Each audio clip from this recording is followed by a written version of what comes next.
Bear, naked shorting is legal in the US for liquidity purposes. Exactly.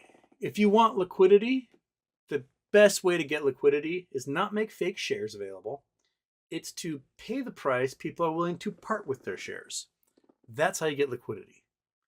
So if a stock is illiquid, you either have to entice the company to issue more shares by like, hey company, we'll pay you $1 kajillion for more shares. And they go, okay. Or entice the holders of those shares to part with their shares for a lot of money. It isn't, let's just print fake shares. That's not the solution to liquidity. That's the solution to destroying your entire economy. I mean, how many times has there been a company with like a promising cancer vaccine or drug that gets shorted out of existence and then they can't produce their product? All the time. We read about it every year. Like, oh, this company's got a thing and they did some lab tests and it shows it like shrinks the cancer 99% of the time. And then all of a sudden, all these short hedge funds start shorting the hell out of the company, and then they can't survive and they can't ever make their drug at scale and then disappear forever. It's absolutely crazy. It happens all the time. And I just hate the hedge funds so much. They're just such shitty human beings. And they offer nothing. They offer nothing of value to society as a whole. Not a damned thing. Because they're, even if they're like angel investors into some company, they still seem to go out of their way to destroy that company because they can make more money destroying it than they can from the like quicker than they can from like waiting a couple of years for this company to blossom into something new. They're just a bunch of shitty bros, and life would be so much better if we didn't have them around. Tremendous. People are still blown away hearing the Fed rate hikes. My banker struggles to say 10% as is for rates. It's going to get worse this year with more rate hikes still. Why is the Fed gaslighting Americans? Because they're trying for a soft landing. That's why. Because they don't want to be like, it's going to be 10, 12% by the end of the year. Because they said that, the whole market goes immediately.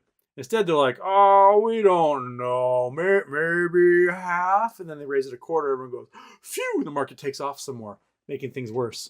What they should do, they should just make a full point raise. Like, it'll be a half. And they do a full point raise. And then everyone freaks out. Market collapses. Everyone gets liquidated. And we just start all over again. Because it's better to crash it now than it is to crash it 6 months from now. Better to crash it a year from now. Better to crash 2 years from now. Because the crash is just going to be so much worse when it happens. We won't be prepared for it. And what we need to do is shore up everything, be prepared for it, crash it, and then respond. But the way it is now with the whole, the rumor is they're going to raise it, 50 basis points, and they only raise it 25 basis points. And then the market rallies, and that just puts us deeper in the hole again. We need some reality stuck in the market to get people to realize, oh, all of this is valueless because it's all overvalued. And the SPY should be at 250. And we should be licking our wounds, figuring out how to make society better.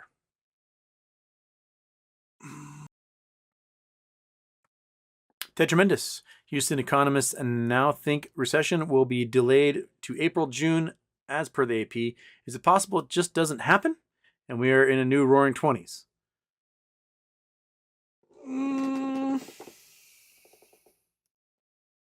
No, I mean, everyone's so over leveraged that folks are just going to stop paying on stuff. And the minute they stop paying on stuff, it works its way all the way up the ladder. They stop paying on the car gets repoed. The car goes to get sold, the car can't get sold because no one can get a loan because the banks don't have any money to lend because no one's paying to borrow, right? And if the car can't sell, that means there's going to be too many, and the houses can't sell, and the prices in the houses go down. Prices in the houses go down, people go, I'm underwater on this mortgage. Why am I paying a mortgage on a house that's worth less than what I bought it for? So they stop paying their mortgages, and the banks stop getting that money in.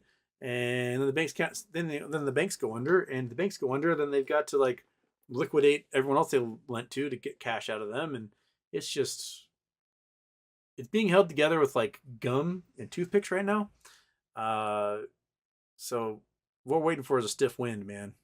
One stiff wind, and once one of those guys goes down, we are in dominoes land, all the way down.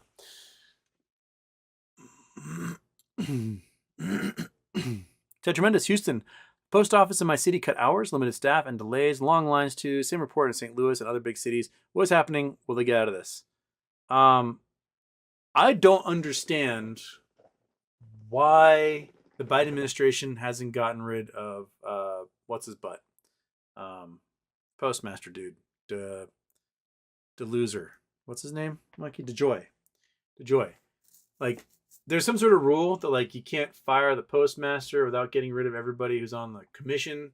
So then fire the commission, and then get rid of the postmaster, and then do the commission again, because DeJoy is a monster. All of his money is in like FedEx and UPS and DHL and everything. He's invested in these like competitors to the post office, and he is doing exactly what short sellers do. He's an insider, destroying the company from the inside to help the competition, and he needs to go. Just absolutely needs to go. Destroyed $1 billion in processing machines for no other reason other than to slow down the sorting of mail. I mean, I had a subscription to Road and Track magazine, right? Just a car magazine, a 1-year subscription. I got 4 of them in that year. That's it. Just 4 copies of the magazine in a whole year, because the mail was so screwed up that they just never arrived. So, cool. Thanks for that.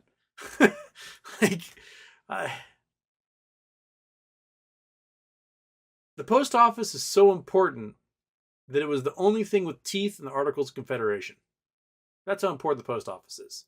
Articles of Confederation was the first founding document or organizing document for the U.S. government. Was worthless except for creating a post office. That's it. Everything else was toothless and awful about it. And everyone went, oh man, that document sucked. Let's have a constitutional convention and rewrite this whole damn thing. Much better. They kept the post office in there. But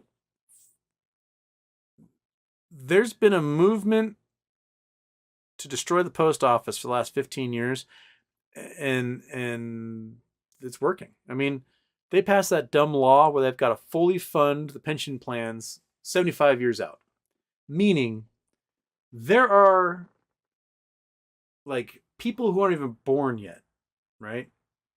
Not even born yet, who will retire from the post office whose pension is currently funded right now. That's not a great way to keep a company functioning. Like, you are draining so much capital from the post office by doing that. It's silly. Like, more power to that, zygote that 75 years from now will be retiring from the post office.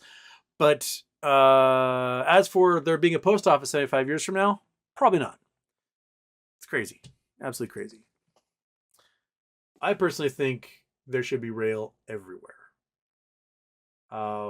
When I was in my undergraduate, I wonder if I can find the video file for this anymore.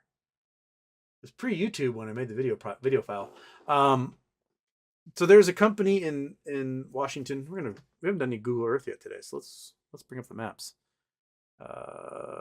Google Earth. Bam. Where are we? We're in Nevada at that big giant installation. Okay. So there's a company called LevX that does magnetic levitation trains in Port Angeles, and mostly they've like mining operations have used them. And they were getting this huge amount of grant money to build a test track.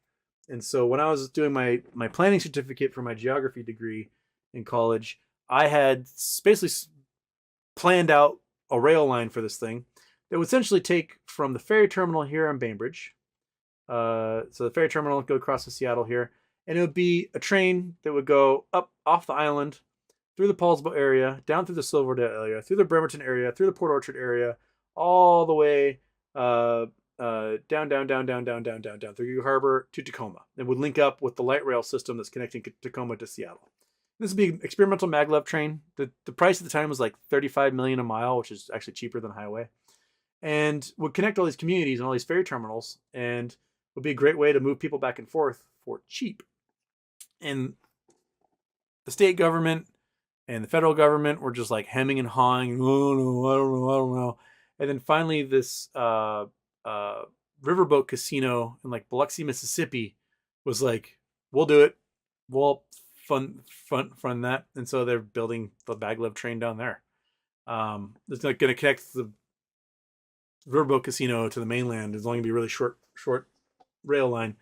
Uh, but you go to other countries that have, not even have lighter population density, and you will have trains going to every single solitary teeny tiny little town and all the mountains and all the areas.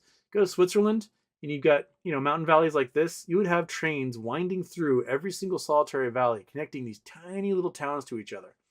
And here we don't. We've got a major train that cuts across through up here, but it's like the train that goes from here to New York. We don't have any good rail infrastructure. We got most of our streetcars were destroyed. Our subway lines were destroyed by General Motors and Firestone back when they were, well, frankly, destroying all those things. But we need it. I mean, you go to a place, we talked about this the other day, I think, on the show. There's 8 million people a year go between Atlanta and Orlando, right? It's 400 miles, something like that. Atlanta, come on, click. Atlanta to Orlando, 399. So yeah, 400 miles to Atlanta to there. So on high-speed rail, 2.5 hours, right? It's pretty flat from there to there. Not going to be too crazy to make a train line that can do that real fast. Everyone get to, Universal City and whatever. In the amount of time it takes you to go through like check-in and airport security, you can go from Atlanta to Orlando. Like just checking in, checking your bags, checking in, going through security, doing your make sure you get there 2 hours ahead of time thing. That amount of time you could be on a train and be in Orlando. Southwest, there was a proposal to do high-speed rail connecting basically Dallas, Austin, San Antonio, and Houston. So sort of this little triangle shape that we'd have. And Southwest Airlines, who does lots of service between those cities, said we will never fly a plane into Texas again if you do this. Okay, well, fuck you, Southwest. Don't. Right? Airlines still exist in Europe. There are still airlines in Europe, and there's trains everywhere. One does not necessarily destroy the other. But the amount of travel between Dallas and Houston is probably huge. How far is that one? That's got to be 300 miles or so, right? Move out my way. Okay. Going Dallas to Houston, 220 miles. So, high-speed rail, that's an hour and 15 minutes by train. Can you imagine an hour and 15 minutes, Dallas to Houston? There's fucking terrible traffic that happens in both those cities because neither of them are ever designed properly. We could use it. It would boost our economy so much to be able to freely travel the country with ease and not have to use a car. It's so easy. I mean, you can spend, I don't know, $100 on gas there and back to get from Dallas to Houston. Cool. Or you can spend $50 on a train ticket, get to Houston, rent a car for $12 a day, do your business there, drop off the car, head home. Seems like a no-brainer to me. I don't understand why we don't like the way the rail system set up, passenger rail system set up. You can't go from Detroit to Cleveland, or even Detroit to Toledo on passenger rail. You have to go from Detroit to Chicago, Chicago to Toledo. That's dumb. Prior to Firestone and GM destroying the rail lines, you could actually take streetcars from New York City all the way to Chicago. Just municipal streetcars, like the little trolleys on the street. You could make your way across the whole of Pennsylvania, the whole of Ohio, the whole of Indiana, all the way to Chicago on nothing but streetcars prior to the 1935. That's crazy. We used to move a whole bunch of mail and stuff that way. Absolutely nuts. I just recently read this Twitter thread from a lady in Britain. So during COVID and Brexit and the fact that, no one can afford to do anything in England anymore because Brexit's made them so poor, they made all buses across the whole of the country £2. And so this chick decided she was going to go from London all the way to Scotland on nothing but these local buses at 2 pounds a piece and work her way all across, and sort of tweeted about it. It was adorable and it was funny, but like she had such a good time meeting all these people and visiting all these tiny little towns, going from bus to bus and staying in like little inns and stuff along the way. It was just like such a wonderful way to travel. If you know, for her, the journey was the entire point. Like her goal was like, I need to be in Edinburgh by tomorrow for a business meeting. She's just like, I just want to see all these little towns along the way and have a good time doing it. And I don't know, like if you're into travel, which most Americans think they are, but really they just want to get from here to Epcot. Uh, I don't know. It might change the programming of our brains a little bit if we had an easy way to hop on a train and be able to get to like anywhere in the country, at least any major city in the country. Like we should have an easy rail system that connects at least the top 200 cities in America by rail. So I could be able to hop on a train here in Seattle and without too many changes end up in St. Louis, right? Should be able to take a train to like Minneapolis, St. Louis, done, right? 2 changes along the way. And even then, you should have local rail around every metropolitan area in America. But we spend more money on. That's why we have F-35s and F-22s and all that stuff, because we don't do that. Bird Bear is supposed to be high-speed rail in Texas, but I don't see it ever happening. That was the one that Southwest Airlines said they were going to stop servicing airports in Texas that they built. I mean, Elon Musk's Hyperloop will never happen. Elon Musk has no intention to ever build a Hyperloop ever anywhere for anyone and make it legitimate. Like his whole vacuum tube, I can get you to DC in 40 minutes from LA. That's never going to happen. What he created it for and what came out in text messages was that he created Hyperloop to destroy public transport so that people would buy cars. So California wants to make a high-speed rail system. He goes, no, don't make the high-speed rail system. I'll build a Hyperloop that'll be better. And they go, oh, okay, I guess we're not going to do this thing. So it kills the high-speed rail system, and then he never works on Hyperloop. The city's like, I'm going to build a subway. Oh, no, don't build the subway. I'll build a Hyperloop, and that will work so much better than the subway. And the city goes, oh, I guess we'll have a Hyperloop. And he will never build a Hyperloop. The San Francisco Chronicle and the Fresno Bee did a fantastic piece of journalism on this a couple years ago, where they discovered that Elon admitted, he's like, yeah, I'm never going to build this fucking thing. That's when people buy cars. Screw you. So it's crazy. Like, you notice the Hyperloop went from vacuum tube that can send a whole bunch of people like a bus or a train to far parts of the country super fast in this thing to get into a Tesla and go 25 miles an hour through an incredibly dangerous tunnel that has no egress or fire suppression. That became what Hyperloop was. Like, cool. Go to the Hyperloop in Vegas. Awesome. I went at walking pace from one casino to another. Rad. And I could die from a battery fire and have no way to get out.